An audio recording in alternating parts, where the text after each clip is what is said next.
नमस्कार, राजश्रीज किचनमध्ये आपलं सर्वांचं खूप खूप स्वागत आहे. आज मी आपल्याला कच्च्या पपईची भाजी कशा पद्धतीने करायची आहे ती एकदम पौष्टिक असते आणि पोटाला पण खूप छान असते. आमच्या सोसायटीमध्ये बिल्डिंगमध्ये पपईचं झाड आहे, त्याच्यातनं मी पपई काढून घेतली होती, तर त्याची मी भाजी दाखवणार आहे. चला तर मग बघूया. आज मी आपल्याला कच्च्या पपईची भाजी कशी करायची त्याची रेसिपी दाखवणार आहे. चला तर मग पाहूया का. आता ही पपई मी स्वच्छ धुवून घेतलेली आहे आणि त्याची साल काढून घेणार आहे आणि कापून काचऱ्या करायच्या त्याच्या पातळ चकत्या करायच्या आणि मग त्याची भाजी करायची. चला तर पाहूया. बघा कसे पपईचे पातळ काप करून घेतलेले आहेत, ताट भरून झालेले आहेत एका पपईचे. आणि त्याला आता फोडणी घालणार आहे. राई, हळद, हिंग तेलामध्ये. त्याच्यामध्ये हिरवी मिरची, कढीपत्ता, कोथिंबीर, 2 पाकळ्या लसणाच्या, ते स्किप करू शकता, पाहिजे असेल तर घालायचं. शेवटी आपण त्याला चण्याचं पीठ भुरभुरायचं आहे आणि खोबरं घालायचं आहे, कोथिंबीर वरनं घालायची आहे. चला आता सुरुवात करते मी आता रेसिपीला.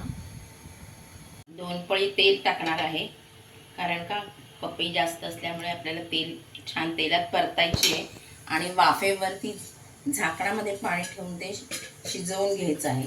तर त्याच्यामध्ये आता आपण राई घालतोय. राई तडतडली की उडीद डाळ घालायची आहे. त्याच्यामध्ये मी आता उडीद डाळ घालते. उडीद डाळ जरा लालसर झाली की त्याच्यामध्ये हिंग घालूया. हिंग, हळद, कढीपत्ता. आता हिंग घालते.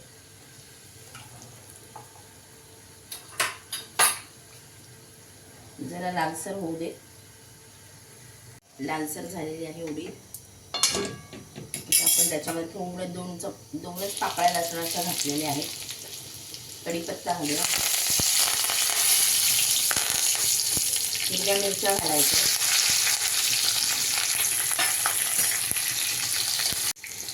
चमचामध्ये हळद घातलेली.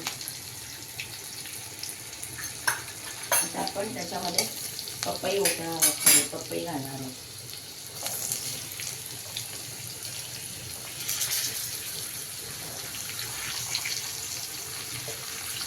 थोडीशी फ्राय करून अर्ध्या पाणी ठेवून वाफवायची आपल्याला. बटाट्याची सुकी काचऱ्या कशा होतात, बटाट्याची भाजी कशी होते, सुकी बटाट्याची भाजी सेम तशीच चव होते ह्याची. खूप छान लागते भाजी. आता आपण थोडंसं पाण्याचा हापका मारूया आणि झाकण ठेवूया. झाकणात पाणी ठेवायचं आहे आपल्याला.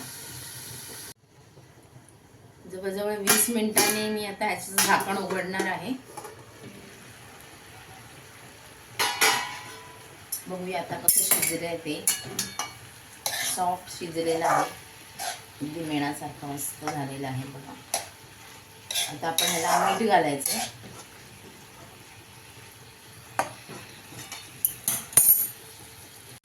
आता आपण मीठ घालणार आहोत चमचाभर.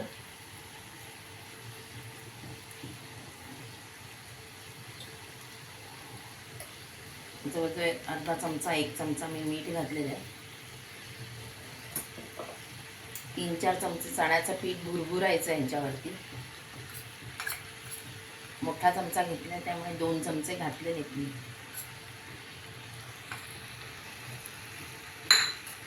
आता आपल्याला ह्याच्यावरती थोडंसं खोबरं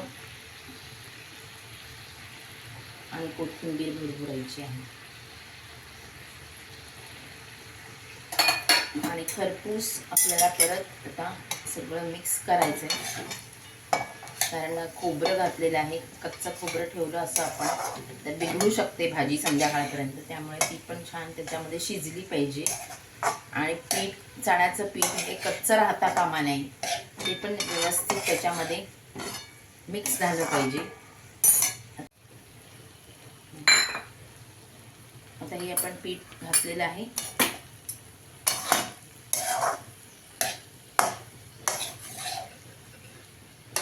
तळापर्यंत हात घालून सगळं तेल त्याच्यामध्ये असणार आहे.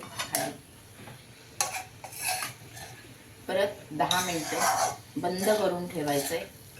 त्यामुळे कच्चं चण्याचं पीठ चांगलं शिजू शकतं. किंचित चवीला साखर टाकायचं आहे, पाहिजे असेल तर टाकायचं, नाही तर नाही, पण आपण चवीपुरतं घालायचं त्याच्यामध्ये. आणि बंद करून ठेवूया आपण, तर झाकण लावून ठेवूया एक 5 ते 10 मिनटं, म्हणजे ते मिळून येईल.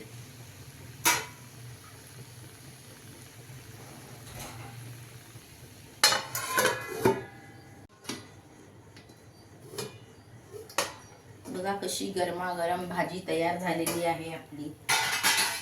छान बटाट्याच्या भाजीसारखी चकत्या केलेल्या आहेत.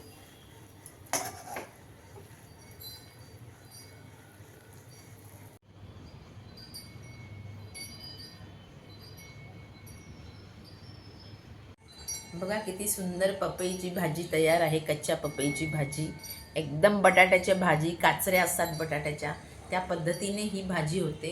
खूप आवडेल ही. पुरी, डोसा आणि इवन थालीपीठ म्हणा किंवा भाकरी त्याच्याबरोबर आपण खाऊ शकतो. नुसत्या आपण बशीमध्ये घेऊन सुद्धा खूप म्हणजे खाऊ शकतो. आवडेल सगळ्यांना.